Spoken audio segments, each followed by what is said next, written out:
Olá, Deus abençoe a sua vida, Deus abençoe esse dia. Vamos ler mais 3 capítulos do livro de Atos. Nós estamos quase terminando mais um livro da Bíblia.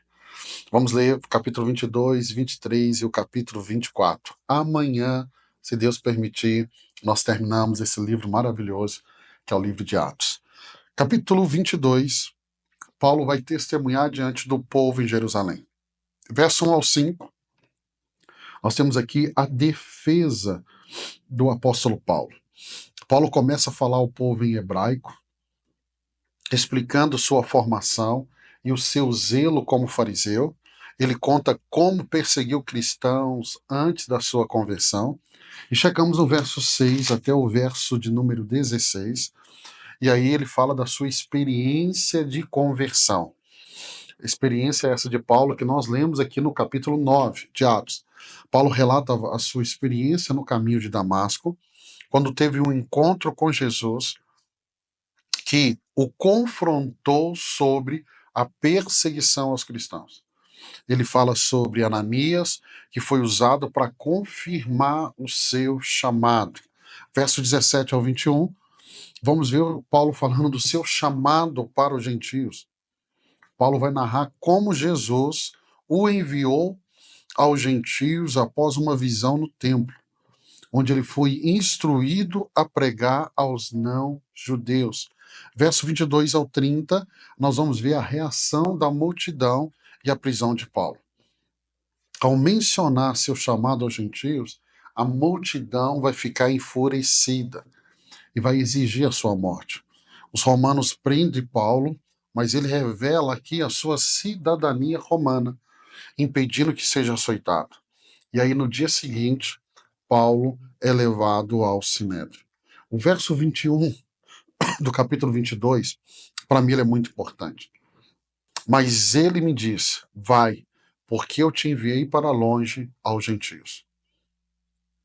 Então é muito interessante que vamos ver Paulo lá em Gálatas 1 falando do seu chamado para os gentios.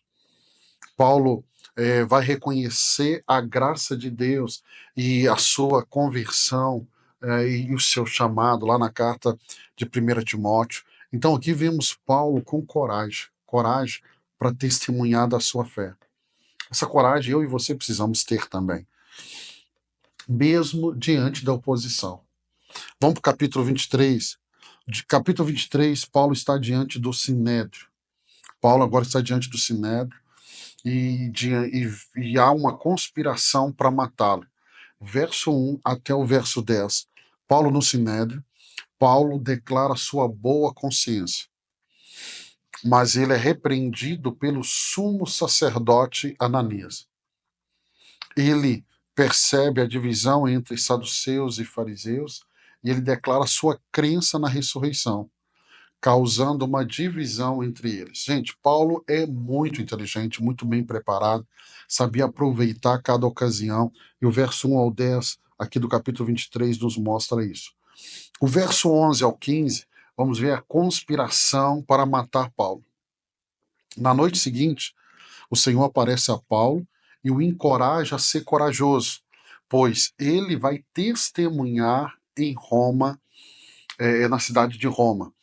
No dia seguinte, nós vamos ver que mais de 40 judeus vão conspirar para matá-lo, jurando não comer nem beber até que o matem.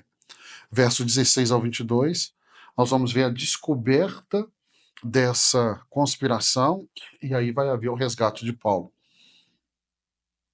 Nós vamos ver que o verso 16, deixa eu ler o verso 16. Entretanto, o sobrinho de Paulo, filho de sua irmã, teve conhecimento dessa conspiração, foi à fortaleza e contou tudo a Paulo. Então vamos ver que o sobrinho de Paulo descobre o plano de matá-lo e informa ao comandante, que decide proteger Paulo. Verso 23 ao verso 35, o que vamos ver aqui é a transferência de Paulo para Cesareia. Para proteger Paulo, o comandante romano o envia a Cesareia com uma forte escolta, apresentando ao governador Félix, junto com uma carta explicando o caso. Olha o verso 11 do capítulo 23. Na noite seguinte, o Senhor, pondo-se ao lado dele, disse: coragem, pois o modo como deste testemunha a meu respeito em Jerusalém, assim importa que também os faças em Roma. Gente, isso é muito interessante, eu gosto muito do verso 11, por isso que eu citei para você, porque Deus aparece para Paulo não para dizer assim, eu vou te livrar, que Deus aparece para ele dizendo assim, tenha coragem, eu vou fazer com que você chegue até Roma. E muitas vezes nós precisamos entender que Paulo pode fazer isso comigo e com você. Lá em Mateus 10, Jesus vai encorajar os discípulos a não temerem diante das autoridades, pois o Espírito lhes dirá o que falar. É o que estamos vendo aqui com Paulo. É o que estamos vendo aqui com Paulo. Então, o capítulo 23 nos ensina que Deus está do nosso lado, mesmo nos momentos mais perigosos. Nós não temos que temer. Ele prometeu, Jesus prometeu que estaria conosco até a consumação dos séculos. Vamos para o capítulo 24. Paulo diante do governador Félix. Capítulo 24, verso 1 ao 9. Nós vamos ver aqui a acusação contra Paulo. O sumo sacerdote Ananias e um advogado chamado Tertulo apresentam acusações contra Paulo diante de Félix. Eles o acusam de ser um agitador, líder de uma seita e de tentar profanar o templo. Verso 10 a 21, nós vamos ver a defesa de Paulo. Paulo se defende explicando que ele não causou tumulto algum e que foi ao templo para adorar, não para profanar. Ele também declara sua crença na ressurreição, algo que os judeus rejeitam. E o verso 22 ao 26, Félix adia o julgamento à espera de suborno. Félix, que já conhecia o cristianismo, ele vai adiar o julgamento esperando que Paulo ofereça um suborno. Ele chama Paulo várias vezes para ouvir sobre sua fé em Jesus, mas ao ouvir sobre justiça, domínio próprio e juízo vindouro, Félix se assusta e o dispensa. Aí chegamos ao verso 24 e 20, verso 27, verso 27, deixa eu ler com você aqui. Verso, pois não me parece razoável enviar um preso sem especificar as acusações contra ele.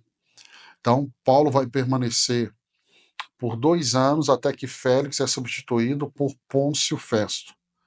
E apesar da injustiça, Paulo continua fiel ao seu chamado. Verso 25 do capítulo 24, olha o que Paulo vai dizer.